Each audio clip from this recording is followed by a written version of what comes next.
Hi friends, welcome to Radhi vlog. It's my birthday vlog தான் பார்க்க போகிறோம் இந்த வீடியோவில். மார்னிங் 8:30க்குள்ள பார்த்தீங்கன்னா வடபழனி முருகன் கோயிலுக்கு வந்துட்டேன்.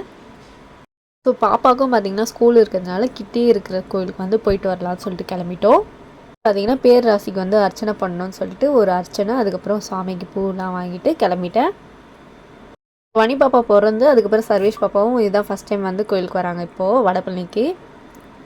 அதுக்குள்ளே என்ட்ரி ஆனோமே இந்த வாலில் பார்த்தீங்கன்னா இந்த சிலை நம்ம வந்து புராணம்லாம் படிச்சிருப்போம் பார்த்தீங்களா, கதைலாம் நிறைய படம்லாம் பார்த்துருப்போம். ஸோ அதோட ஸ்டோரிஸ்லாம் வந்து போட்டிருந்தாங்க, தெரிஞ்சுக்கலாம். அந்த கதைலாம் ஞாபகம் வந்தது எனக்கு.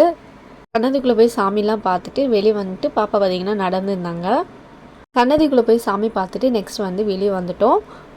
அப்பா வந்து இப்போல்லாம் நடக்க ஆரம்பிச்சிட்டாரு. தூக்கி இருந்தாலும் இறக்கி விடுங்க நான் நடக்கிறேன் அப்படின்ற மாதிரியே மக்களும் பண்ண ஆரம்பிச்சிட்டாரு. இந்த மண்டபம் இருக்குது பார்த்தீங்களா, இங்கே தான் வந்து நம்ம அர்ச்சனை பண்ணணும். நாங்களும் அர்ச்சனை பண்ணிவிட்டு அதுக்கப்புறம் பார்த்திங்கன்னா கோயிலை ஒரு ரவுண்ட் அடிச்சுட்டு அப்புறம் இந்த லெஃப்ட் ஹேண்ட் சைடு பார்த்திங்கன்னா பிரசாதம் கொடுக்குற இடம். அதுக்கப்புறம் அங்கேயும் போனோம். பாப்பாவுக்கும் சேர்த்தே கொடுத்தாங்க, 4 துணையாக கொடுத்துட்டாங்க குழந்தைக்கும் சேர்த்து. ஸோ அதையே சாப்பிட்டுட்டோம். மார்னிங் பிரேக்ஃபாஸ்ட்டே வந்து கோயில் பிரசாதம் தான். பிரசாதம் வாங்கிட்டு நெக்ஸ்ட் வந்து பாப்பாவுக்கும் ஊட்டிட்டு அங்கே சாப்பிட்டுட்டு நெக்ஸ்ட்டு கிளம்பிட்டோம். ஸோ அதுக்கப்புறம் இன்றைக்கி பார்த்தீங்கன்னா முருகர் கோயில் காலையிலே போயிட்டு சாமி பார்த்துட்டு அர்ச்சனை பண்ணிவிட்டு வீட்டுக்கு வந்துட்டு அதுக்கப்புறம் அம்மா வீட்டுக்கு போயிட்டு பிளெஸ்ஸிங் வாங்கணும், அதுக்கப்புறம் மாமியார் வீட்டுக்கு போகணும். ஸோ இதுதான் என்னோடய பிளானாக இருந்தது. அதுக்கப்புறம் பார்த்திங்கன்னா என்னோடய அவுட்ஃபிட் பார்த்திங்கன்னா பிங்க் கலர் ஃப்ராக் வந்து வேர் பண்ணியிருந்தேன்.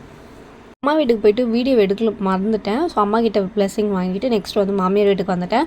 ஸோ எங்கள் நாத்தனாரும் பாப்பாவும் பார்த்திங்கன்னா ஒரு இலையில் 2 ஸ்டார் போட்டு குடிச்சிருந்தாங்க.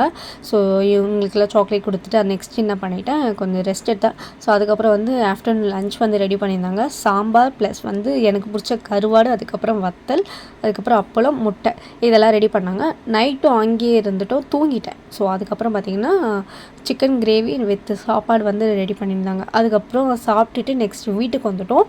ஸோ வீட்டுக்கு வந்துட்டு நைட் 8:30க்கு மேலே எங்கேயாவது போகலாம் அப்படின்னு சொல்லிட்டு நான் பார்த்தீங்கன்னா கிளாசிக் கேஃபே வந்து கூப்பிட்டு வந்திருக்கேன். ஸோ அதுக்கப்புறம் வந்து இங்கே எதாவது சாப்பிட்டுட்டு கிளம்பலாம்ப்பா அப்படின்ட்டு பிரெட் ஆம்லேட், அப்புறம் பட்டர் ஃப்ரூட், அதுக்கப்புறம் வந்து மேகி வந்து ஆர்டர் பண்ணி சாப்பிட்டுட்டு ஸோ இன்னையோட டே வந்து எனக்கு இப்படி தான் போச்சு. ஸோ இந்த வீடியோ உங்களுக்கு பிடிச்சிருந்தா லைக் பண்ணுங்கள், மறக்காமல் ரதி விலாக்ஸை சப்ஸ்கிரைப் பண்ணி வச்சுக்கோங்க. தேங்க்ஸ் ஃபார் வாட்சிங்.